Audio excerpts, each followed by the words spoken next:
How to log out from Google Home app. Want to log out of the Google Home app on your phone? Let's do it quickly.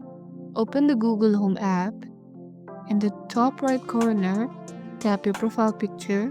Scroll down and tap Manage your Google account. This will open your Google account settings. Switch to Security tab. Then scroll until you see your device.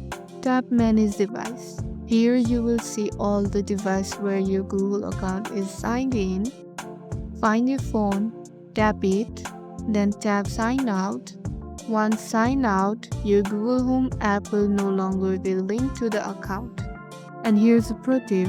If you just want to switch account instead of logging out completely, tap your profile picture in the Home app, then tap Add another account. Super handy if you use your device at home. And that's it. You have logged out of the Google Home app. If this helped, hit the like button, drop your question in the comment, and subscribe for more quick and fun tech tips. Catch you in the next one.